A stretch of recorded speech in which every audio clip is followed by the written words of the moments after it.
Hello out there, all you wonderful people. This is Andre, the Game Idea Guy. Thank you once again for lending me your time and your ear and listening in to another 3DS game idea that I think would be really pretty cool to put out. This is actually like a really very little known game, which is called Carrier, and it was like the Resident Evil survival horror game that came out for the Dreamcast before Resident Evil Code Veronica came out. It was only a short amount of time before Code Veronica came out, but it was in the same style as the classic Resident Evil games. And it's even though the voice acting is horrible in the game, the actual gameplay is pretty good.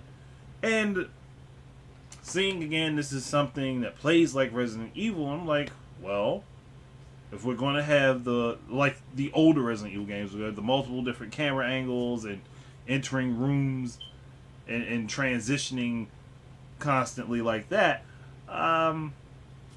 literally all I would say to do is just put the game on 3DS. Just take the game, whoever owns the license for it, get it worked on, get like one of the teams that is familiar with the 3DS. Like I don't remember what Jules Watson's new studio is named, because it's not Renegade Kid anymore because they separated to do their own things.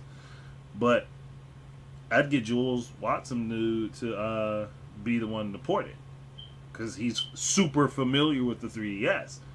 So I would commission him to port it, and knowing him, he would go ahead and just obviously he would make full use of the 3DS's capabilities. The bottom screen, touchscreen, would probably be used for inventory management as well as keeping track of your character's health status. That way the top screen is perfectly clear. It's not like the game didn't look like that before anyway. So, there you go.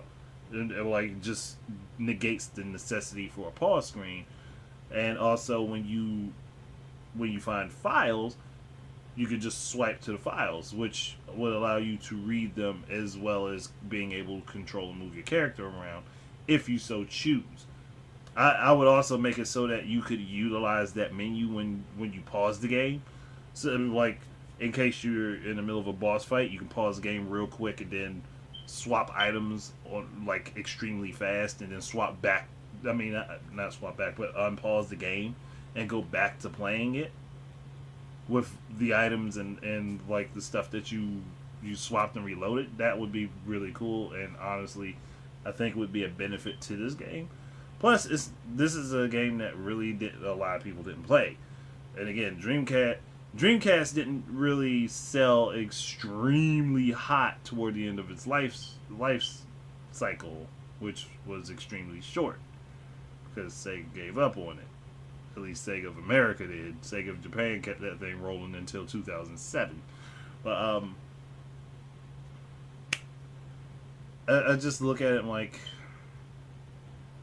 that was a game that was really interesting. Like, I never got to finish that game. I played it, but I never got to finish it.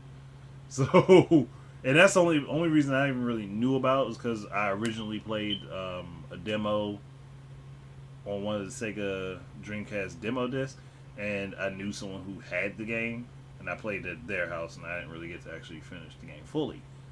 So there you have it. Like, this doesn't have to be like a retail game. It could be literally a $15 download only title. It doesn't have to be a full retail game. Like, again, it's an older game. You wouldn't have to change the look of it.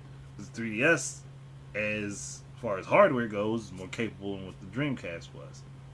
So, like, just literally a port with a few gameplay features that make it appropriate for the 3DS, and that's it. It was a good game from what I remember of it. It's not like it was like bad or anything.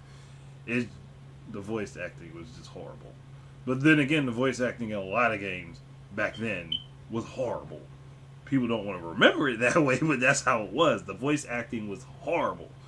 I mean, we probably don't remember it that way because most of us at the time were awestruck that there was like legitimate voice acting in games back then.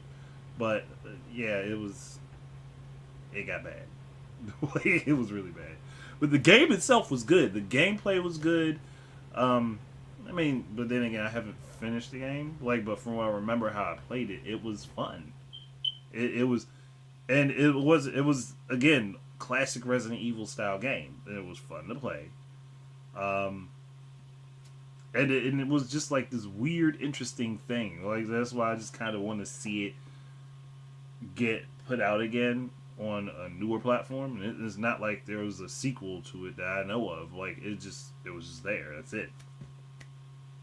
Done and done. The game's over. Um, that's it. Thank you guys very much for listening. Keep your eyes and ears up for more stuff from me. And until the next time, enjoy your games. Peace out.